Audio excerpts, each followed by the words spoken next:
Good morning, Ayin Beis, Volume 3, where we finished the paragraph at the bottom of page 1399.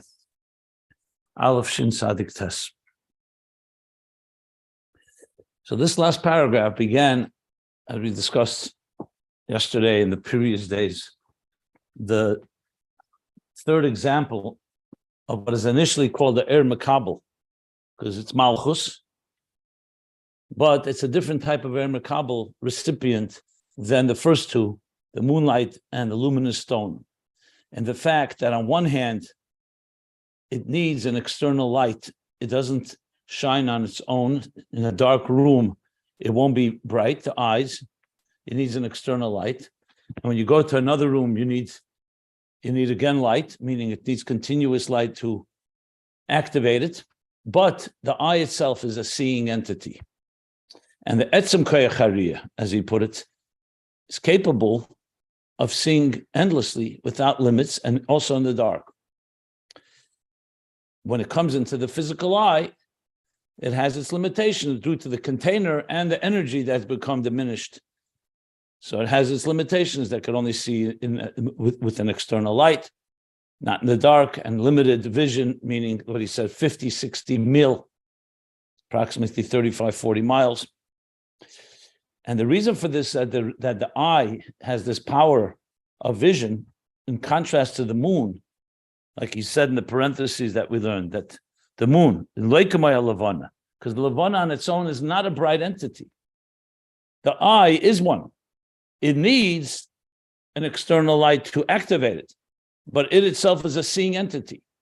The moon is a ma'ir, meaning a luminary, but it's a source of concealment. It's a concealed state.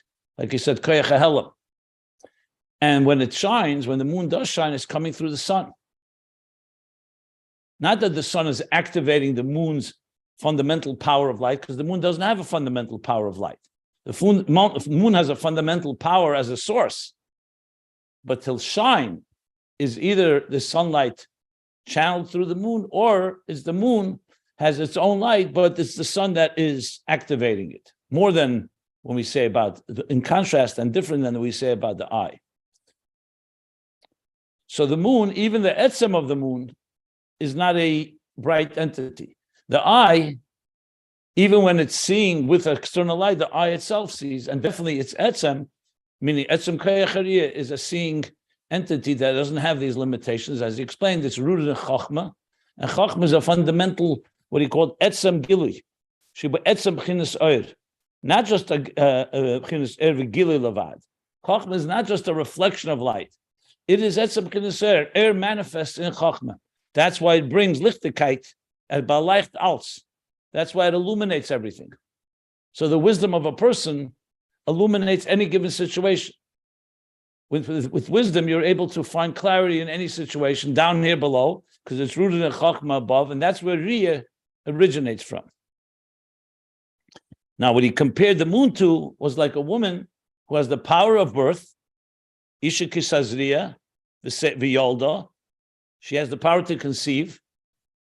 It's not someone else's power, but for it to actually conceive, it requires the era mashpia, the seed of the mashpia, I should say, the tipus adchar. And that is a koyach mashpia be'etzem, shebekoyach lehilid ma'atzmei. What he means by that is not that it can give birth on its own without a female. It means the seed has all the birthing necessities. It's a seed. It's like a seed in the ground, not like rain that is watering the seed in the ground. So an example before about the sun, the eyesight, he gave the example that it's like the power of vegetation in the earth, and the rain is the external light or the external stimulator, or activator. Here, it's the seed. There's actual seed that has power of life within the male, and that activates the female, and that's more similar to what the moonlight is like. Because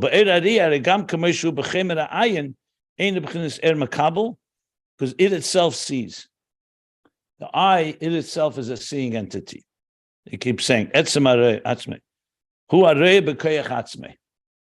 which means, as I explained yesterday, that with eyesight, God added Because you could ask the question, why do you need three types of air makabel? What's wrong with just having a moon light? We usually speak sun and moon. Mashpia makabel. Malchus is like the moon. Here we're saying there's also the luminous stone element in it, and there's also the eyesight. What does it add? It adds the element that in Malchus, less lemagamo klum, it has nothing of its own. So Malchus, ultimately, its real role is to receive and absorb something greater. The eye is not meant to absorb. The eye itself is a seeing entity. So it's more pneumius within the entity. We always talk about the interface. So when it comes from a higher energy, you get more of the divine, but it's less us. When it's us, it's usually not as divine. That's the whole point of an interface. Is it on the terms of the recipient, or is it on the terms of the mashpia, the transmitter? So in the moon, you could say it's more on the terms of the transmitter, meaning the sun. And the moon is receiving it. So the moon teaches us the power of bittul and Kabbalah and absorbing and retaining and receiving and so on. This eye, even though it still has an element that it needs an external light to activate it, but the eye itself has been planted within us, within existence, within the human being, a power to see. So it's true today, its vision is limited, but it's still a power to see, just like Chachma is a power to clarify. But through Avodah, through refining and so on, this power to see can only grow to the point that it can see even greater things and higher things, which he doesn't talk about right here, what will happen in the future. Here he just says the Koyach Hariyah, the Etzem Koyach Hariyah, doesn't have the limitations of darkness and limited space, how far it can see. But what you have now is, in the Ir Makabel itself, you have now a level of Malchus, of Asiyah, where the entity itself has an element of seeing. It's not just purely receiving another light. And each one has something that the other doesn't have. At the end of the day, you need both. You need Levana and you need eyesight. And also the luminous stone, which is not being mentioned here, discussed earlier. So that's a summary of what we learned till here, the end of the paragraph. And now the Rebbe Rashab is going to apply this. So what is this relevance of this idea of the ayin? Where does it play itself out?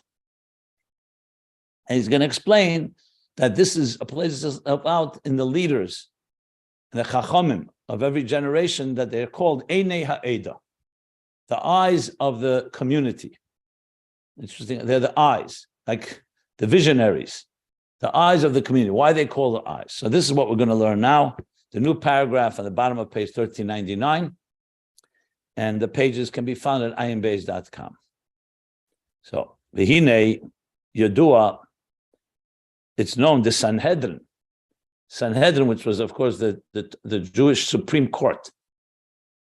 So today we don't have a Sanhedrin. We have a Bezdin of 3, of 7. But the original Sanhedrin that sat at the entrance of the Beis HaMikdash, and going back to the Sanhedrin even at the time of Moshe Rabbeinu, so the Sanhedrin consisted usually of 71. There was Sanhedrin of less than 35, other numbers. But the Sanhedrin Gdela, Sanhedrin was the ultimate Supreme Court in Torah law. When Mashiach comes, it says the Sanhedrin will return. So Sanhedrin, it says, are called Nikra Einei Ha'eda. These rabbinical authorities, these sages, are called the eyes. Einei Ha'eda, u'kamesh Conceive. The Einei Ha'eda nasasa davar. The pasuk, that's where we get it from, the pasuk. That if it came from the Einei Ha'eda, means that was ruled. There's a ruling that's coming. So they're not just called Talmidei Chachamim, scholars. They're not just called sages, skenim. They're called Einei Ha'eda. So we're now going to analyze what the word Einei. So it's pretty obvious because Einaim, like we said, Chacham is Riyah. He said that already. It distinguishes what makes Chachma unique, that it has able to have clarity, the clarity of a vision. The Isa b'Zoyer Vayakel, and Zoyer Vayakel, Daf Reish Yud Ches Omer Aleph, so 218a, So he says like this: Kamad the kol shayfa guf loy azan ela bosed einen. He's making a comparison now. Just as it is, the all shayfa of the body, all the channels, everything in the body is ruled and controlled. Loy azlan, you can't really, they don't really, loy azlan, they won't arrive, but immediately means they won't function. Ela bosed, and they follow the eyes. So in other words, if you're walking, you want to know where to walk, your whole body needs to follow the eyes. The eyes are the guide. They're like the guiding light, so to speak, of the entire body. The einin inun manhaged the chol gufa, and the eyes are. So he says it both ways, that all the flows in the body follow the eyes, and the eyes are the manig, manhaged. They're the governing force. They're the leader, the director, chol gufa to the entire body. So too, if Malkin the Sanhedrin, so too the kings and the Sanhedrin, that rabbinic court, v'chol inu shlitin kula azlan abasrayu. So all those that govern, they all follow abasrayu. They follow the Malachim and the Sanhedrin. So basically, the Zohar is explaining why they're called Einei Eda. Just as the eyes guide and govern the entire being of a person, guide them, so too it is with the Sanhedrin, or it says also Malachim, the kings. I think he means Uf Malachim v'Sanhedrin v'chol inu shlitin. The kings, the Sanhedrin, and all those that I guess they're ministers or the governor that govern. They all follow. This is the Rebbe Rashab explaining now. The Chacham are the eyes of the nation, or the eyes of the community. Eda is the community. They radiate and illuminate, essentially shine and show the way for the Ekola Eda, for the entire community. For Kulan Azlan Abasrayo. And everyone follows them based on the light that they are showing. So think of it this way. In this world, we are living in a dark world, and we don't have direction and guidance. So how do you drive on a road that's dark? You need lights. You need headlights. You need a lighthouse, or whatever it may be. The same thing is in the concept of living our lives. You travel through the paths of life. How do you know which way to go? So that's why Hashem created the Einei Ha'eda, the eyes. The eyes can see clearly and can direct and say, this is the place to go. We will learn soon that they do so with the direction of Torah, of course. Torah. But they are called Einei Ha'eda. It doesn't say here that Torah is called Einei Ha'eda. The leaders are called the Einei Ha'eda.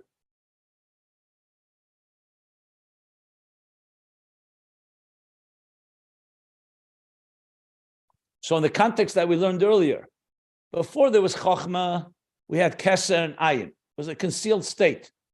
Chochmah is the directing, guiding light of the entire 10 spheres. That's why it's Reishis Agili. It's the beginning process. Say Bereshis, Reishis Chochmah, as we've learned. So Chochmah shines a light. Now, Bina will develop it and so on. That's not the point here. Here he wants to just bring out that concept that Chochmah is doing that. And who is Chochmah among the nation? That's the Einei Ha'eda, the leaders, the Sanhedrin. Now the Rebbe Rashab is going to explain this in even with actually Nigla Dikkas, things from Nigla of what we know about with these Chachamim, he's going to demonstrate how this is applied in actually when the different rulings that Chachamim gave out. Because we're not just talking advice. It's one thing you go to a Chacham for advice. So that's also clarity. That's also light. But remember, the Chacham also have authority. They paskin halachas. And not only that, they made gezeres and takonas, different decrees and different edicts. So he's going to talk now about what these Chachamim do. Any questions before I continue reading? So now he says like this. V'zehu shachachamim tiknu birchas hamitzvos. So remember there's Torah Shebiksav, the written Torah, that's 613 mitzvahs, 248 positive, 365 negative. Do nots, don't do. Then we have the 7 mitzvahs that Rabbanon. It's called the 7 edicts of the rabbis from Torah Shebal Peh. One of them is Birchas HaMitzvahs. So even though in the Torah it says, Baruch Hashem Elokecha, you should bless God, but it doesn't say specifically blessings on food or other types of benefits that we have. So the Chachamim, deriving from the written Torah, different sources for it, they were mesakim Birchas HaMitzvahs. The brachas that we make on mitzvahs. So he's going to explain why.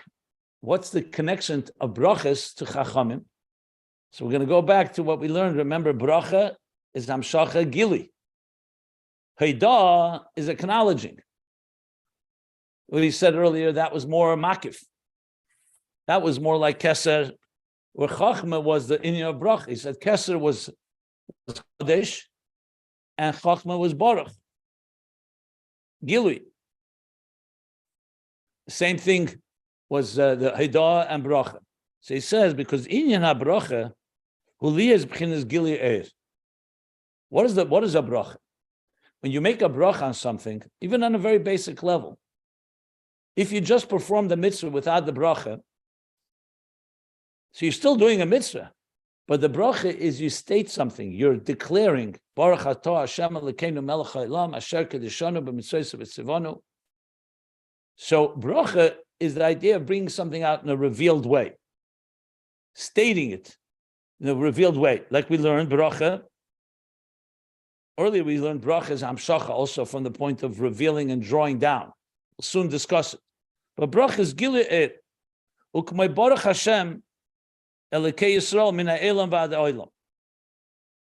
So there's a phrase that says that blessed is God Elokei Yisrael min ha'elam v'ad ha'olam. What does that mean? From the world to the min ha'elam v'ad ha'olam, from the world to the world. Which worlds are we talking about? So there's a famous mimer from the Alter Rebbe, Lahavin in Habrachas, right at the beginning of Torah Oyer in Bereshis. And there's a explanation of it of the Tzemach Tzedek at length. It's a classic mimer. She explains, Elam Ada Elam is Ma'alma Diskasya, because a bracha is mamshich. From the hidden worlds, that's Elam.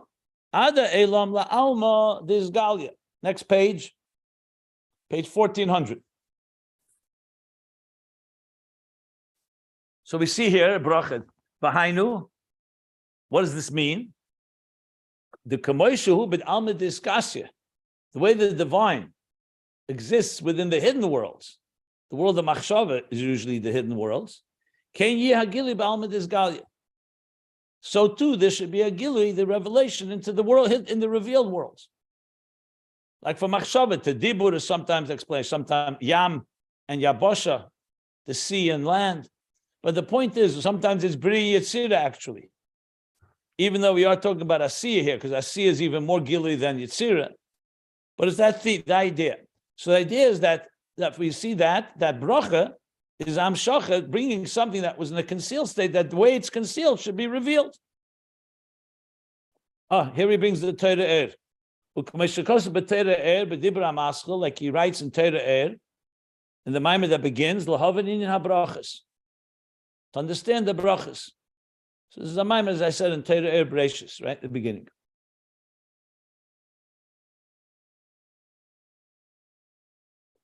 The Rebbe Rashab is going to continue to explain this idea. And it's all coming back to why the Chachamim are mesakin these brachas, because they're the Ein Ha'eda. They have that power to give us the ability, through a blessing, to be megala something and bring it from a concealed state to a revealed state. So he says, Lies. This is part of what's explained in Torah. The Kol Yisrael Hem Aminim Bnei Ma'aminim, that since all Eden, all Jews are believers, sons of believers, children of believers, is the pasuk. B'bchinas Amuna Pshuta, with basic, plain, shapeless, innocent Amuna, simple Amuna. In other words, without any dreidlach, without any qualifications. Seamless Amuna. That's what this is. This, I believe, is the language from Tataah that he's quoting here now. V'sham, and there in Tataah he says, "Shezehu l'mayla b'chinas mazlayu chazi." That this amunah is higher than the concept of mazlayu chazi that his mazel saw. So let me explain what that is. In the book of Daniel, so you talk about the ministers with Nebuchadnezzar, that they began to tremble. And no one knew why were they trembling. And so Daniel says, because mazlayu chazi. They were not conscious of something, but their mazel felt the presence of something greater. So it caused them to tremble below. So Chassidus talks about everyone has a mazel. And even if we don't see it, the mazel can affect us. So the Alter Rebbe is saying that the amunah, pshuta, of Ma'amini B'nai Min is higher than the mazel that Eden have. It's a higher level. Why is he bringing that here? I'm not sure. Why is it relevant to know that it's higher than the mazel? But maybe that will become apparent as we continue reading. U'b'mokem achar, Rabbi Rashab adds, elsewhere it says, the take of amunah, he mishum the mazlayu chazi.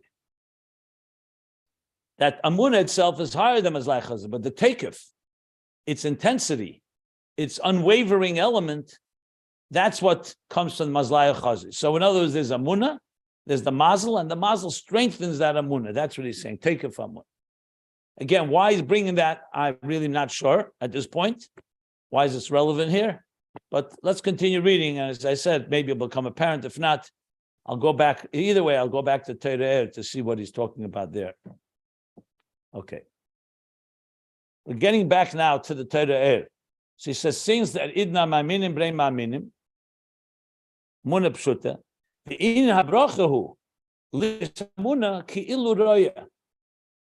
So you could have a muna, but the muna could remain a form of makif. Amunah can be in your heart. It could be in your belief system, in your thoughts. When you make a bracha, you're drawing the amunah, it should be ki'ilu roya. It's as if he sees it, which is more than just believing in it.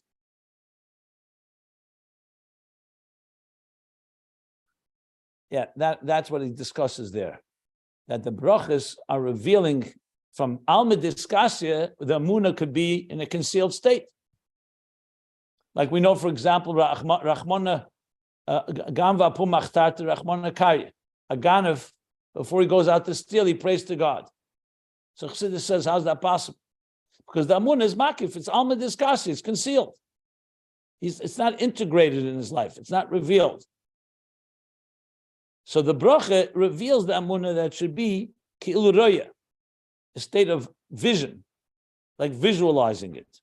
Maybe that's why he brings the mazel, because the mazel is also concealed, like amunah, but amunah is even more concealed. Maybe that's what he wants to say. Anyway, I'll look it up, as I said. But I am ashakosab b'dibra maskul, smoilei tachas reishi, b'pashik kisiso. I'm assuming he means also in Tataah. In Pashik Yisisa, there's a mimer called Mesmeli Tachas Reishi. Something says Smeli Tachas Lireishi. He says Tachas Reishi. So he says to look there. Again, I will look up these sources and report back. And now I'm not sure what he's referring to, but he probably discusses this idea as well. Okay, so here you see now, like we've seen before, a slew of Mar Mekamis and sources. I see the Rebbe Rashab is now going to throw out many sources here, from Tataahs and Zayars and so on. So he's building now a case, which I again would say that because it's volume 3, it's brief. And had he had more time, would have gone over it, would have definitely developed it. I just can tell from the signin, from the style here, that he's writing very briefly. But let's not forget the key point here is we're talking about einayim, eyes, that have the power to see. And what that is in people, it's the leaders, the Sanhedrin, that give direction and guidance. And that's why they were misakim brachas, because that's the idea of a bracha. A bracha is a revealer, ki'ilu roya, not just reveal, like seeing. So it's bringing the amunah into a visualization of a tangible type of experience. Okay, now he brings another maimer. This is probably Likutei Torah. And Ayin Mashakosov. He's just not quoting, he's saying, look there. In the maimer called Dibra Mas Veschanon, the loy dai behis bonus b'machshavte levad. That's not enough just to have a contemplation in thought alone, which is alma diskasya. Thought is hidden within you.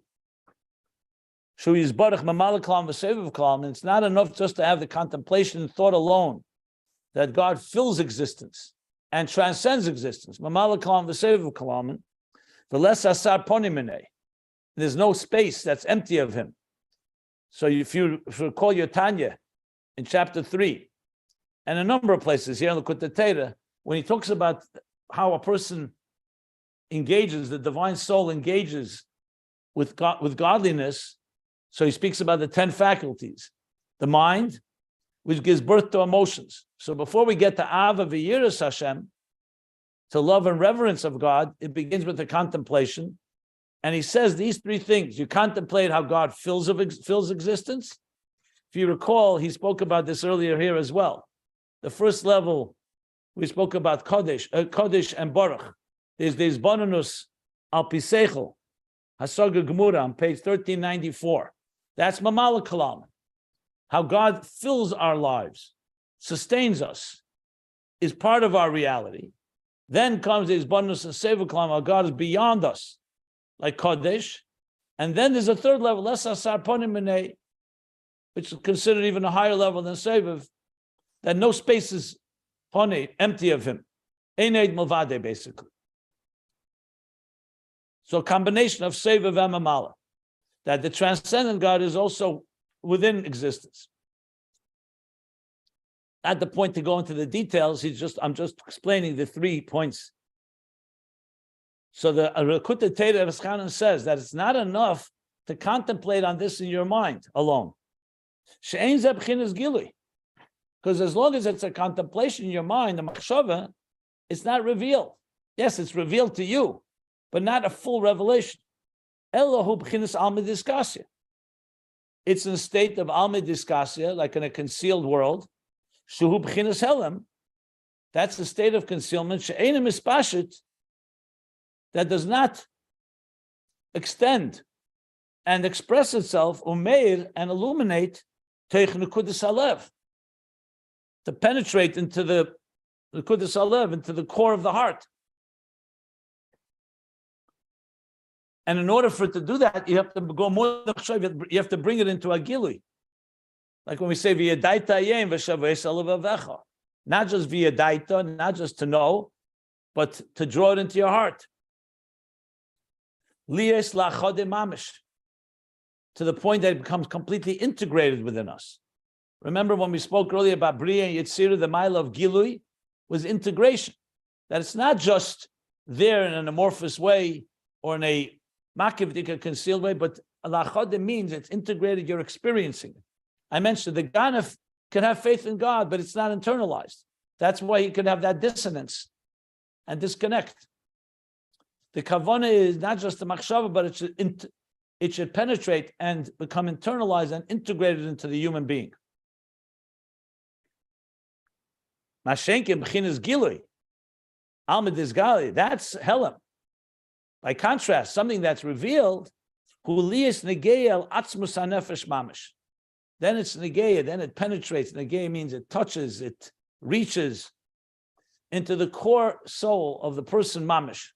What he means here, not atzmus hanefesh back in the etzem hanefesh, he means atzmus hanefesh as we are experiencing it, like touching you to the core, so to speak, through and through. Atzmus hanefesh mamish kashe yasim el liboy, when he applies to his heart, yasim, he carries it into heart what he just contemplated in. How God fills and sev kalam chulu, and God transcends. So this is like the classic example where you could have an idea that you fully understand, but you don't take it to your heart. It's not your personal experience. We've talked about this many times. You could be a brilliant person, understand something very well, explain it well, but it has not moved you, hasn't touched you. In your mind, yes, but it hasn't touched your heart to the point you feel this is mine. This is good for me. We learned earlier in Ayin Beis a number of times, you could understand that something is good, but not necessarily toiv li. Is it good for me? That's another level of avodah that requires gilui, and here he means gilui, not just revealed in the sense that people see it, but revealed meaning it's manifest in a full fashion, not just remains somewhat part of you, but it completely consumes you. Of course, there are many levels of that, but that's the difference between midis and moichin. Moichin is our higher truths, but midis, it's my truth. When we say Elokeinu, it's not just it's a higher truth. It's a truth that is negated to me, and to the point that it elicits a love and a reverence for it, a personal attraction and love for it. That's why you can have, as I said, you could have a munah, you could even have seichel and understand godliness, but it's not impacted you. In the Maimer Basel Lagani of this year's chapter 13, at the end of the chapter, he talks about learning Torah and forgetting about God, or being batzliach in business and knowing, and it's coming from God's blessing, but you forget about it because it's not completely permeated the person. So what he's doing here with the Likutei Torah, Veschanon, the Maimer Veschanon is explaining the Maimer in Torah L'havani na brachas. That's what bracha does. A bracha, with the Chachamim decreed, the blessing is meant to do that, to bring from Alma Diskas into Alma Disgalia in a revealed and tangible and palpable way.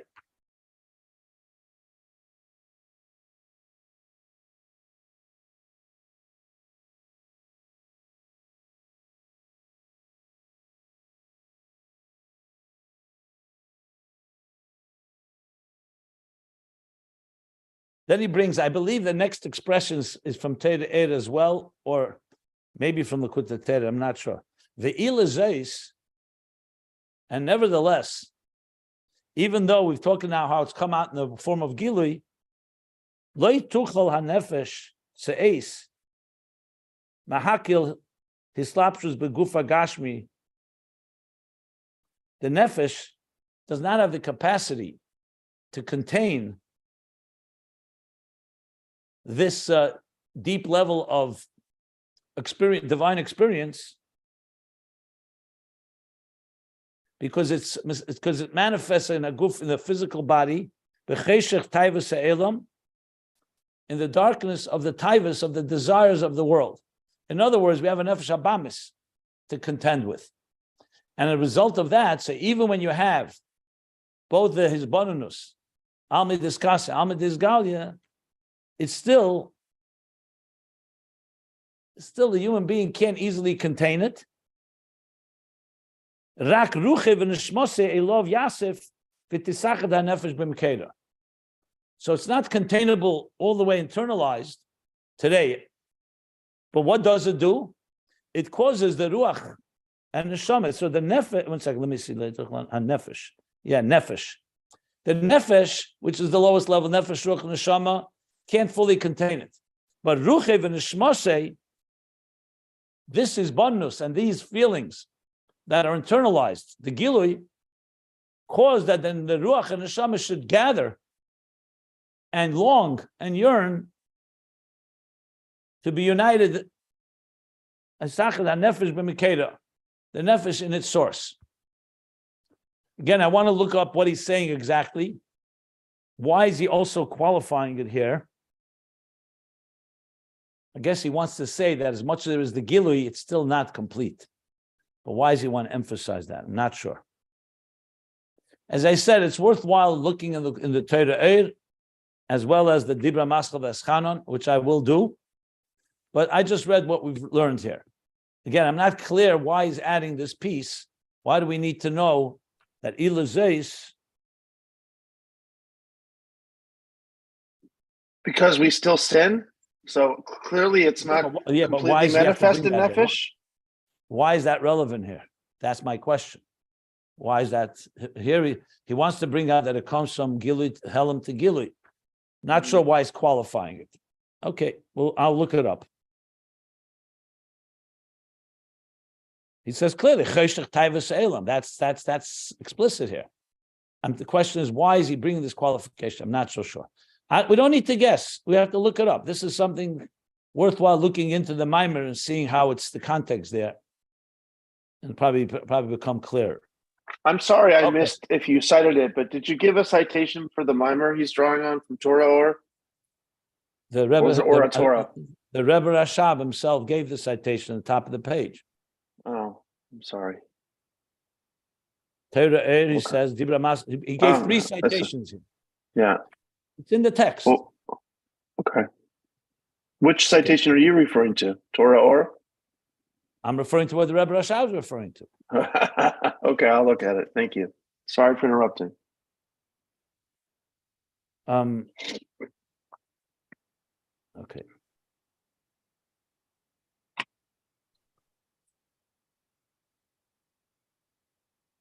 Anybody has any questions?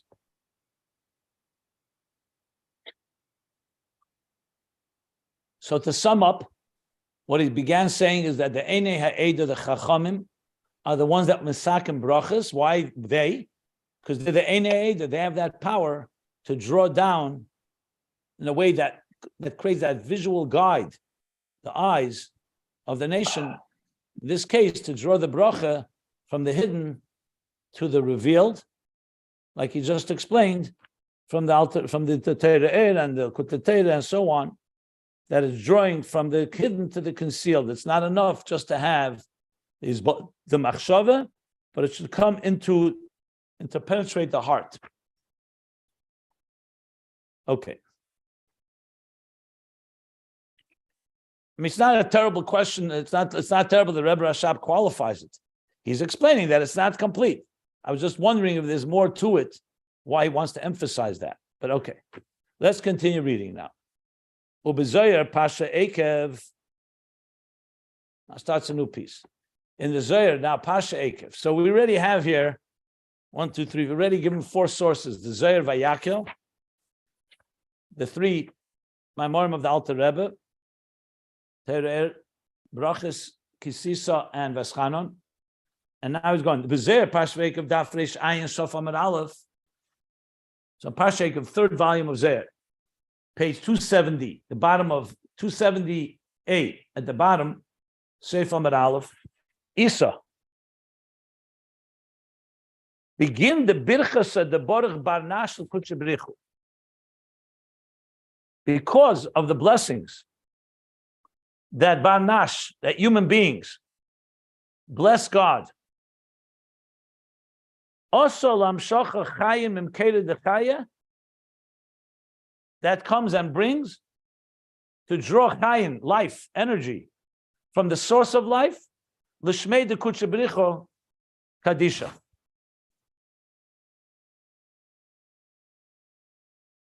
That when we make a bracha, we do something, we accomplish something. It's not just gratitude.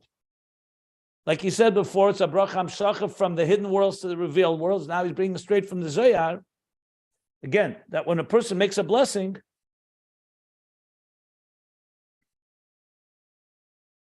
they draw down the life from the source of life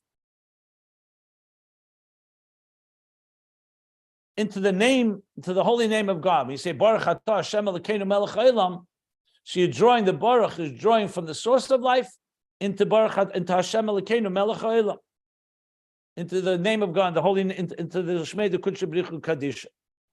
Upirush. Now he explains what's the Makar Achayis. Upirush Mekele de Chayin, the source of life. Hainu B'chinas Eira Keser D'Atzilus. That's the energy of Keser of Atzilus. Shehu Nikra B'chinas Makar V'Sherish L'Chol HaNatzolim. That's called the source and the root of all the emanations, as we learned earlier about Arich and Atik.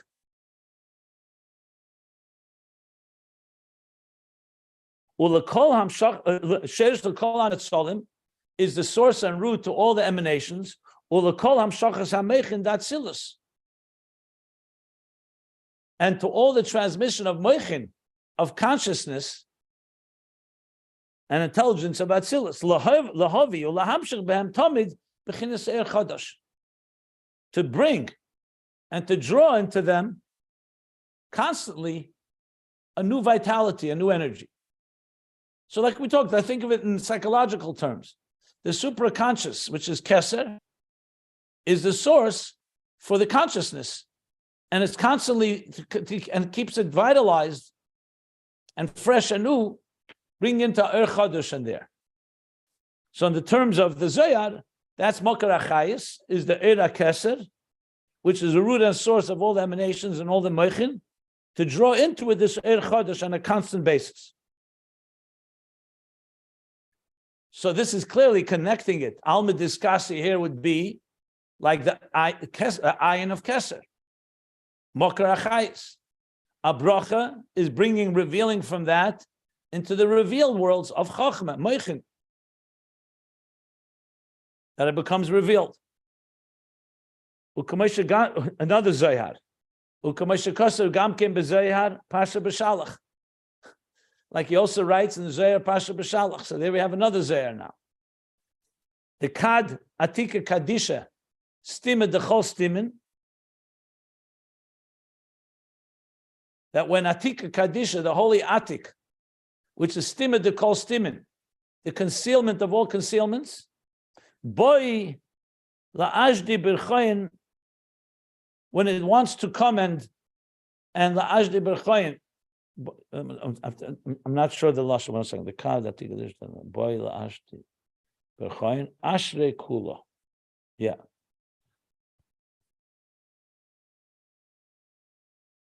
I think it means that when you make up when it comes to drawing it into a blessing, ashrei kula, everything becomes elevated. Ashrei, everything becomes, how do you ashrei is translated as not beloved, praiseworthy.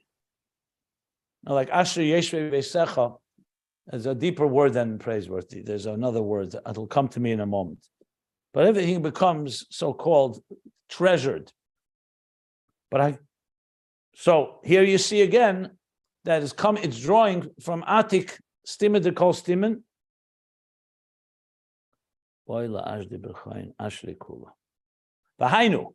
And this means Shabrachas Heim B'chinas Atik, that the brachas come from the level of Atik, El Shanimshach Al Yidei Ava. But they're drawn, they're nimshach through Chochmah and Bina. So they originate from a deep, deep place, and they manifest and nimshach, they transmit through Chochmah and Bina. Okay, so he's giving us here the so-called Kabbalistic grounding, and if you wish, the geographical locations in the spiritual worlds of what a bracha is. Let's not forget, the whole point is to explain the power of vision and eyesight of the Einei Ha'eda that are the ones that will misaken these brachas. So it's very clear that why? Because they have that power to draw from these levels into existence. And this is like what he writes. Ba'abir de Veschanon. So before he brought the Maimer of Veschanon, now he writes what he writes in the Bir. There's a Bir of the Maimer of Veschanon explanation. The Ian HaBracha hu Amshachim u'mayla mi'ishtalshlus. That bracha is Amshacha, transmission from higher than Ishtalshlus into Ishtalshlus. But he qualifies in the parentheses, it's not completely beyond Ishtalshlus. U'mekol mokim zeu memokere Ishtalshlus. It's still coming from something that's relatively still the source of Ishtalshlus, u'kamesha kosa b'mokim acher. That's why it's bracha, because it still has a relationship between that which is beyond. Even though we learned earlier that Atik is higher than even Mokir, but remember, Atik is still a level. It's not completely beyond. Relative to Arich, it's Netak. It's removed, Kodesh. But it's still in Keser.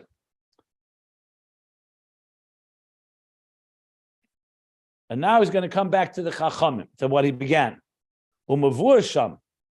And here probably Sham is going back to the Torah Ilaah brachas. The Zeu Shabrachas Tiknu Esam HaChachamim. And this is the explanation when we say that the Chachamim, they're the ones that decree, they established the blessings, Shehem Einei Ha'eda, because they are the Einei Ha'eda, the eyes of the nation, the eyes of the community. P'chinis Einecha Yoinim, like the eyes of the dove, of the doves. It's a pasuk in Shir Hashirim. So that's a particular high level of the eyes. Hu al derech mashakoseh beitz chaim. Here we go, another source in Kabbalah. Arizal, Shar Arechampim Perik Yudalet. This is bringing us back to now earlier in volume 3. I hope you'll remember this. He'll say, Shaydei Staklus Abba ve'ima. Remember the gazing of Chachma and Bina, father and mother. Oizun, or Zon Malchus, Ba'arechampim.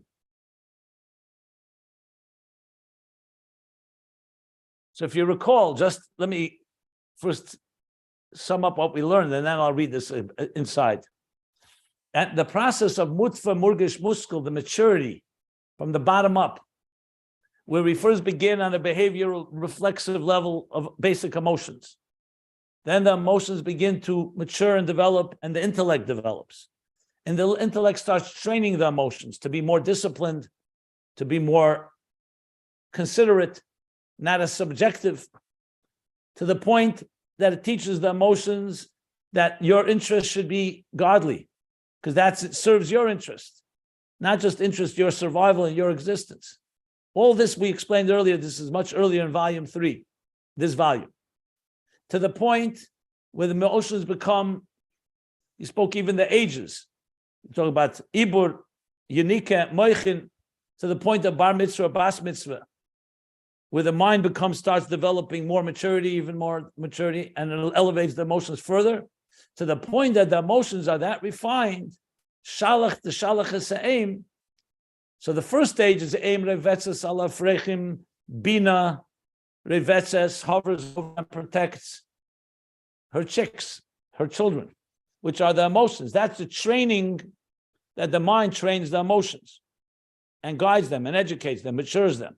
Then Shalach to Shalach is aim, that the emotions themselves will send away the mother, meaning go back now. Instead of taking care of us, let's all elevate together. So Bina then elevates back to Chachma, Ima, Abba. Chachma we know is the highest level in the Giluyim of consciousness, the deepest level of Bittul in the 10 spheres, and together they gaze. Now both intellect, Chachma Bina, Abba Ve'ima, and Zohar Malchus gaze at what? At their source in Arechampin and Atik Yemen, which was Shin Ayin Ehurn, if you recall, the 370 lights that shine, and that leads the entire entity to experience the higher consciousness and the higher divine levels than what was initially there when it was only on my terms, where the Moichin were addressing the Midas in the subjective human being. So from subjective person has now become that you're experiencing the tremendous love and connection, the gazing that creates the deep yichud. Yichud pnimi, he called it. Zivug, what he called it zivug, zivug pnimi. An internal union all the way back to Keser and to the highest level. So he's connecting that now. That gazing was Riyah. It was called istakla, istaklus, to gaze. So we're learning now the idea of Einei Ha'eda, which is the bracha that draws down from those higher, from Keser, or from higher than Ishtalshlus into Ishtalshlus.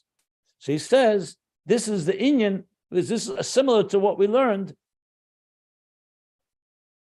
Shaydei Staklus Abba Ve'ima, Oizun, Zohar Malchus, Ba'arechampin, Oy, Histaklus Arechampin, Bohem. And the same thing, the gazing of Arechampin in them. So it goes both ways. We're gazing upward, and Arechampin is gazing downward. Nimshech aleim koyach hazivug. So this gives them the koyach hazivug, the power it draws into them the power to create zivug, to create a union. But Ayin Mashin is bar le'il mizeh. And delve and look into what we learned earlier, what we discussed earlier about in this. So he's saying this is the same idea, that when the Chacham and the Einei Ha'eda or Misakin established blessings, they were doing this connection, creating this interface again, between the levels that are Almidis Kasir, Milmal Mishtashis Keser, Arich Atik, downward. And as the Eitz Chaim says, same idea is also upward. Let me just see.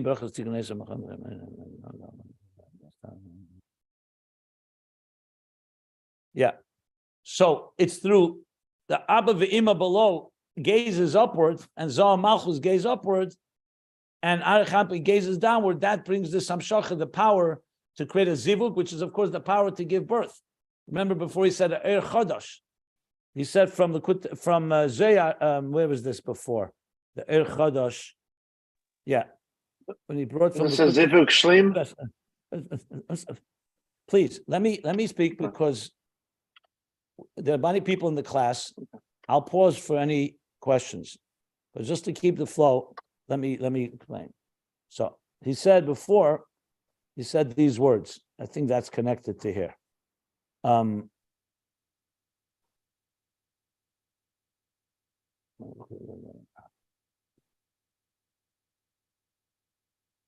Yeah, the Zayar, when it comes from bringing from the source of life into Eira Keser, into Hamshachas Beichin, the Hamshach Bechinas Er Chadash, and Er Chadash can only come through a zivug, through a union, just like it is with physically, the union of father and mother, or the union of Zohar and Malchus. That's what he's saying here, that this is connected to what the Eitz Chaim says. And he discussed this earlier in the whole concept. Like he said, if you want the exact page, I'll refer you to the page where he began this whole idea, which was much earlier in this volume. Here we are.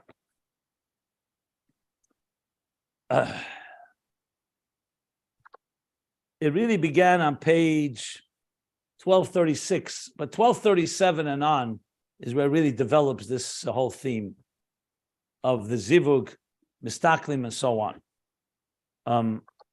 I will say, I believe this Eitz Chaim is a little different than what we learned earlier there. Not different in a contradictory way. It's just another point that he's addressing here. Because he's saying, Staklus habim zun ba'arachampin, Staklus arachampin, nimshach alem ke'ech hazivug. Okay.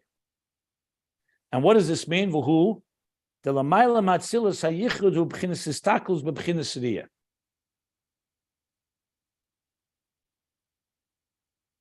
That higher than Atzilus, the Yichud, is in a form of istaklus, gazing, in a state of vision,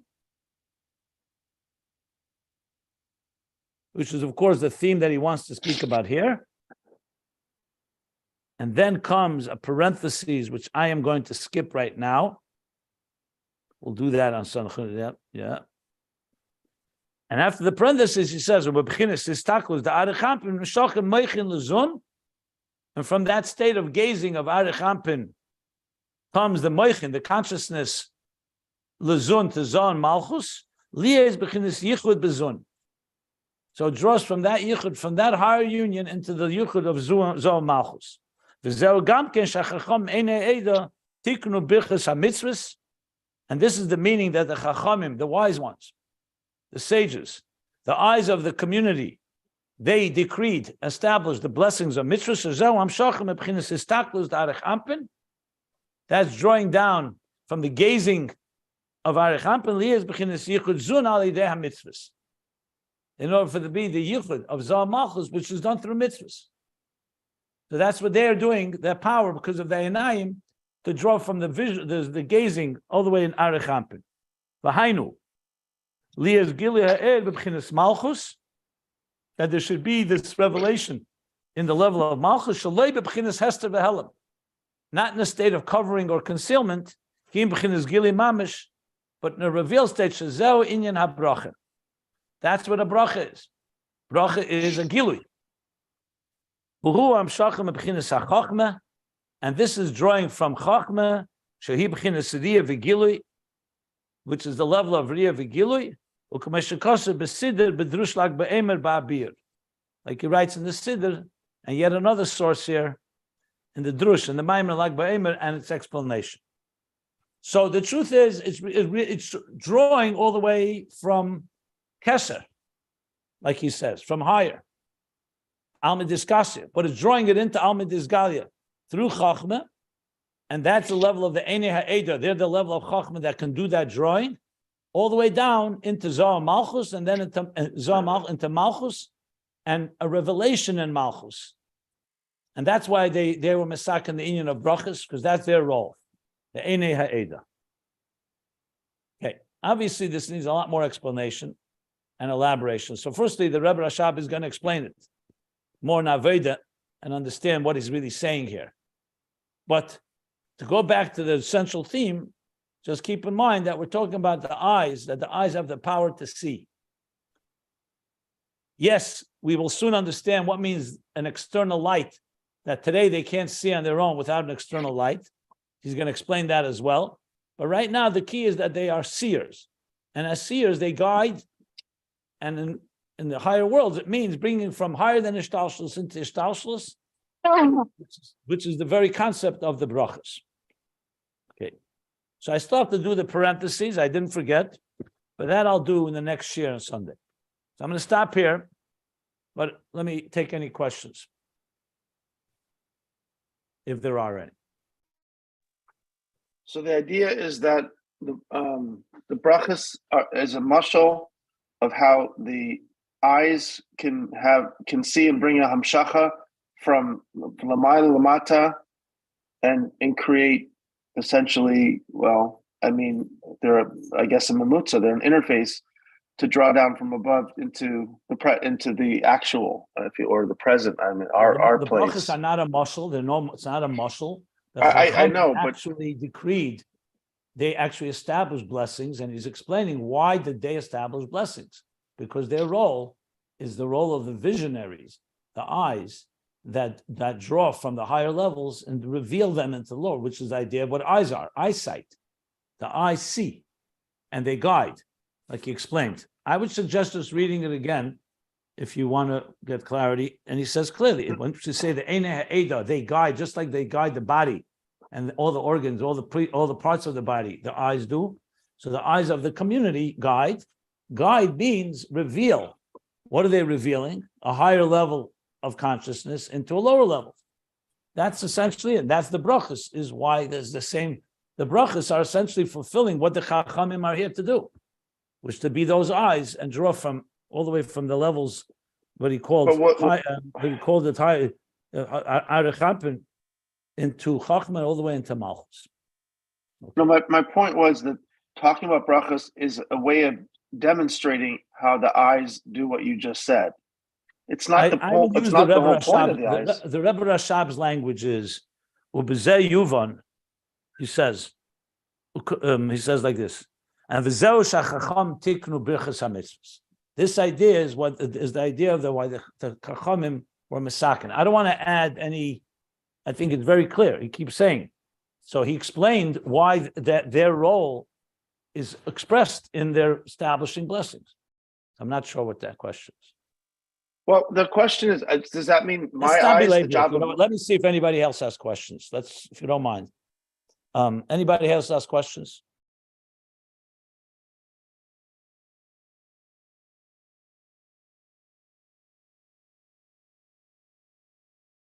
Okay.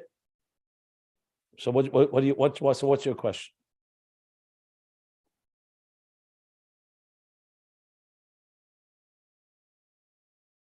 There's no other question. Yitzchak, what's your question? Hello? Okay.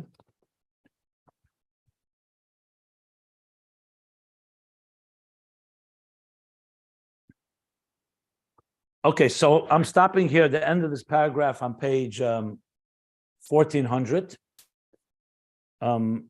As I said, we'll do the parentheses in the next class. And that's that. And any other questions? Anybody wants to ask anything? Okay. Fine.